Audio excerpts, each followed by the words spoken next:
Hi everyone, this is KK Downing of KK's Priest, and you're watching CMS TV.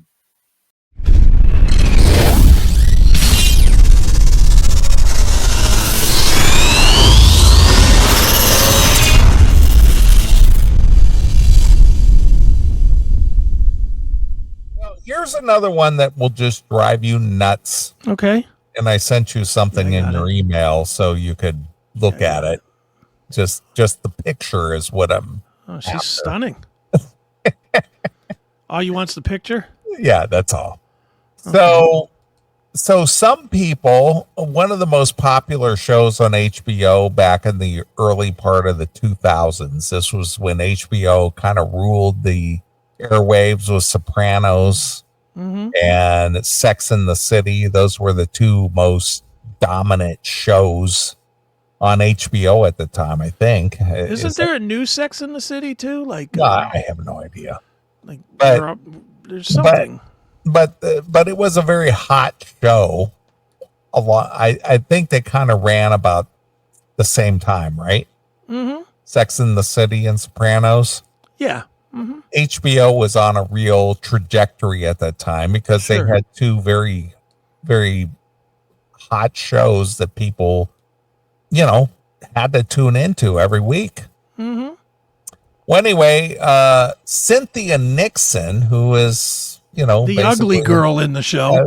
She was the ugly lesbian, even though she wasn't a lesbian in the show, but in reality, she's big lesbo. Mm-hmm. She explains what she hated about. Look at that. I ain't buying her bath soap. Delicious. Yeah, nice tie, cunt.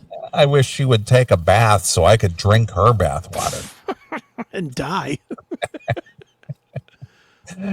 What she hated about Sex in the City. Certain things have not aged well, she says. Sex in the City will forever be a cultural phenomenon, but that doesn't mean there aren't a few things Cynthia Nixon wouldn't change about it. Most fans would go, you know what? I really dug that show a lot. But Cynthia Nixon, after collecting millions of dollars in paychecks, she had a problem with the show 20 years later. Mm-hmm. It's convenient to talk about it now. Right. Now that the checks have been cashed and houses have been bought and everything else, right? Now she's speaking out when it's safe and there's nothing to lose. Yeah. It's a conversation with, in her conversation with Grazia, published on Monday, May 26th. The actress, who is 50, she's 59? Holy shit. She did not age well. To say the least. What's going on with that neck? I mean, she's wearing a tie with a collar. Yeah, well, and then she's got another collar's worth of neck. Look at her. I see it. She was great in the 70s in Close Encounters. She was wonderful in that movie. All right. When she came out the ship, came down, shook Richard Dreyfuss's hand. Right. Yeah, she was wonderful in that movie. In a conversation with Grazia, published on May 26th, the actress 59 who played Miranda Hobbs on the beloved series opened up about what she would have changed about Sex in the City. We've been waiting for that. Would she have changed it at the time, or are we looking back 20 years later through a different magnifying glass? Would she have changed her paycheck to being much less because her changes would have taken the focus off of Sarah Jessica Parker and what's the other girl, the real hot one? Oh yeah, that the dark-haired girl, right? Yeah, whatever her name is. Yeah. She told the outlet that while she felt that 90% of the show, which ran for 6 seasons from 1998 to 2004, which was parallel to the Sopranos, right? Mm-hmm. Yeah, I didn't know. Was still pretty great, but she felt certain things really have not aged well. Yeah, 20 years later, 21 years later, you're talking about this now? Yeah, you know what? When I watched Family Ties, it didn't age well either. Yeah, Dummy. you can't have revisionist history. Yeah. I guarantee you had zero problem at the time. The show was about how New York was at the time. Yeah. But go ahead. You were playing girls on the go at the time. You were career women and very empowered, and you were very independent, and no man was going to tell you how to live, man. Yeah, except for Mr. Big. You're right. Well, that was Sarah's chick. That was Sarah's dude. Yeah. It was very difficult being on a show that was so white. So white? That's what she said. Well, sister, I'm glad you pointed that out.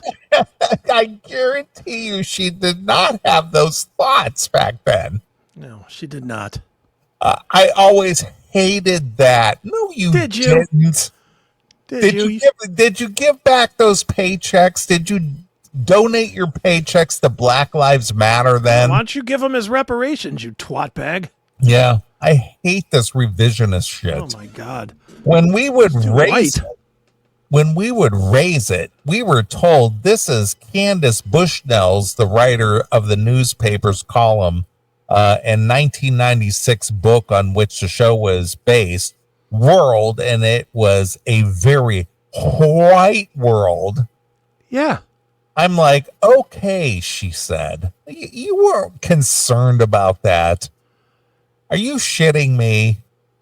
25 years ago? Yeah. This was a story about 5 white girls that hung out.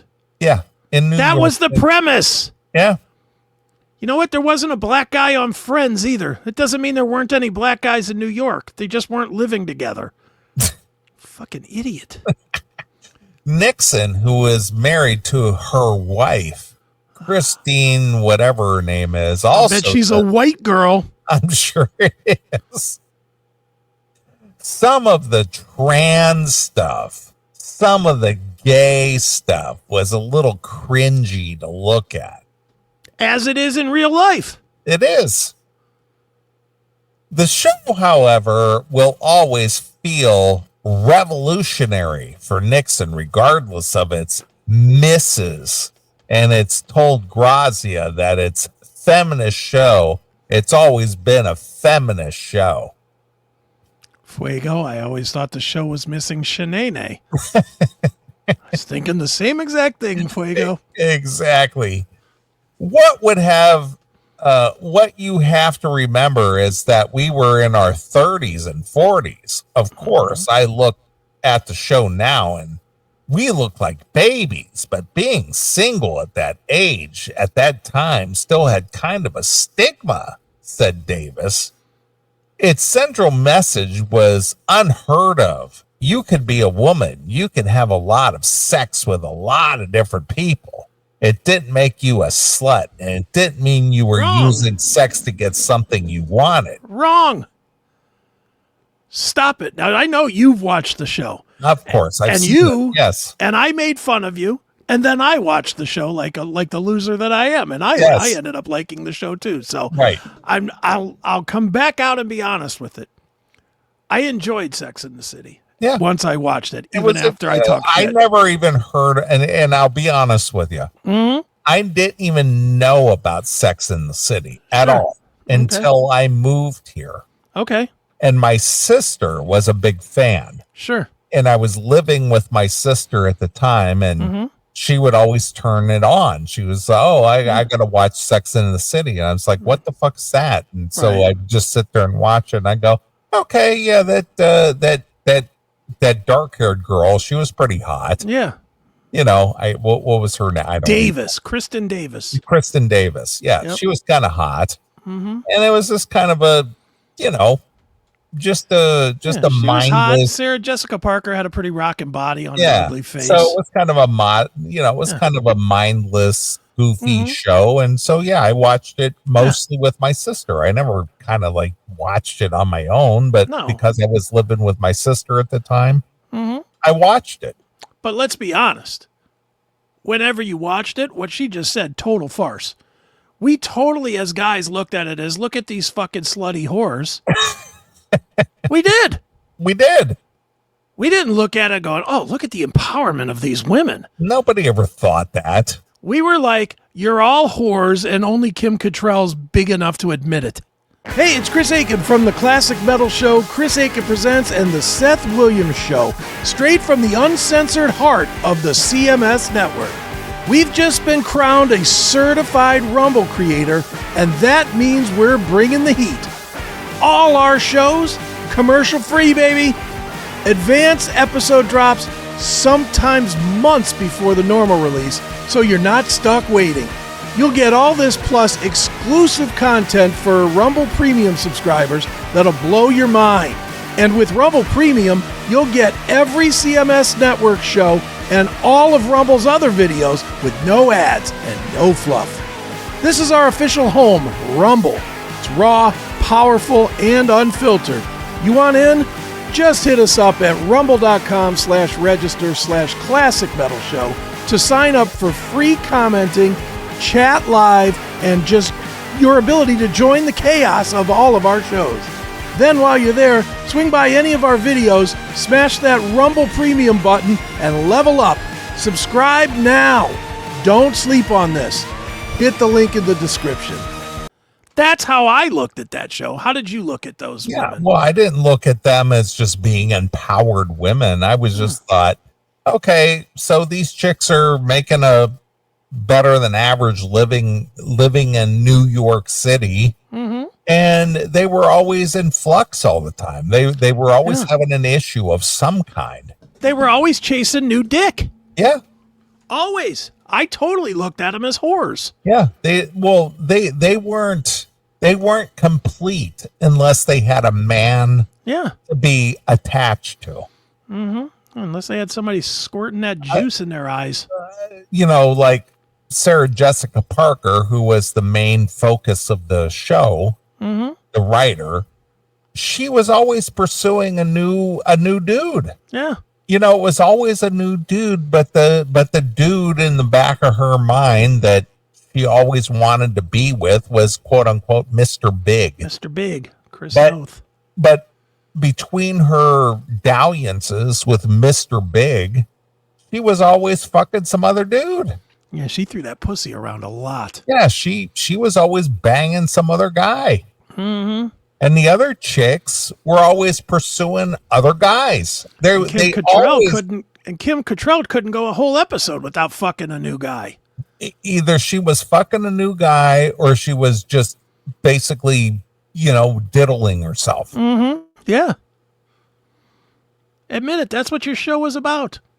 You whores throwing pussy around. Groundbreaking.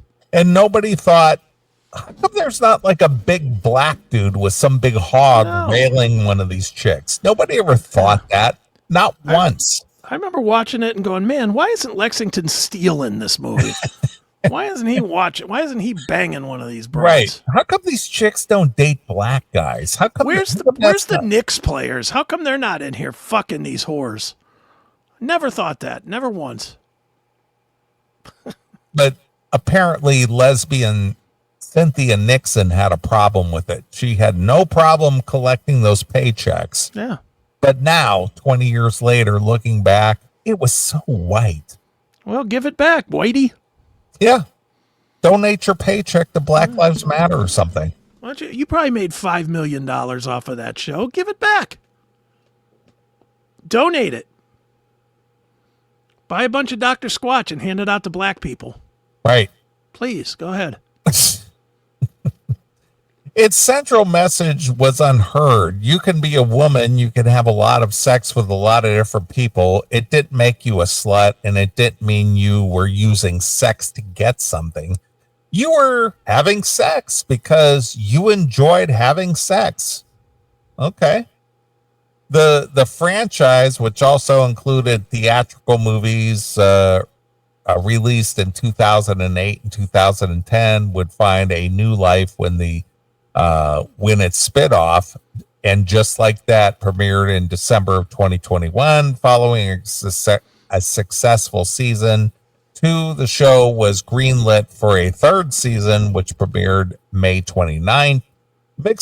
Nixon stars in the third season along with Sarah Jessica Parker, Kristen Davis. Various new faces are set to appear in the new season, including Rosie O'Donnell and Patty Lupon. I have no idea who that is. But regardless of that, and Just Like That, season 3 premieres May 29th on Max at 9 p.m. Wonderful. But she was upset because it was so white. Well, hopefully it got some black faces in there. Right. I hope they remedied that situation. You notice they didn't bring Kim Cattrall back for this season? Well, she had an issue. She had an Sarah issue Jessica with Parker. Well, Kim Cattrall had an issue with her contractual whatever. Okay. She wasn't getting the money that she thinks she Wants. deserves or Right. whatever.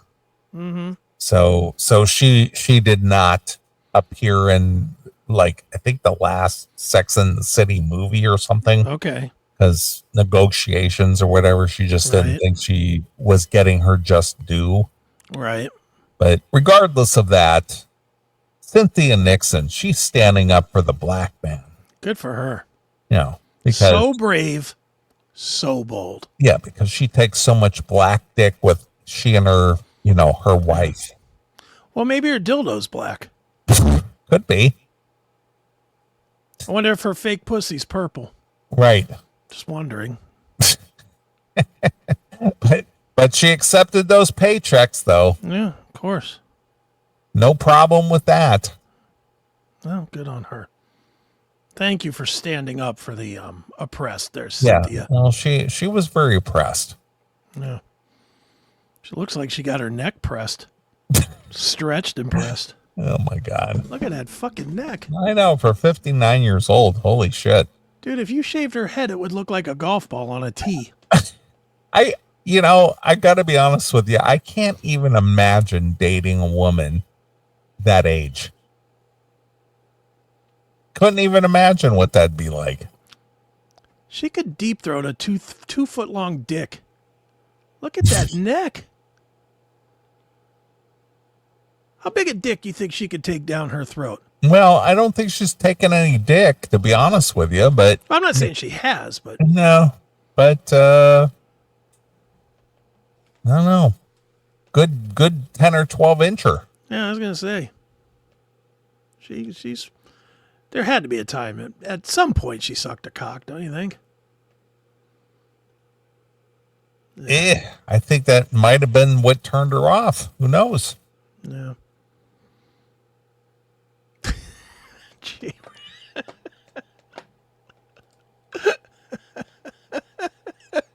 Well, I'm going to be honest with you. That is true. Although Taylor's getting a little long in the tooth. She is 30. She'll be thrown away soon. Yeah, she's going to have to go to the wayside. Yeah. You get yourself you got to trade her in for a younger model. Right, of course. Back to the training wheels for you, pal.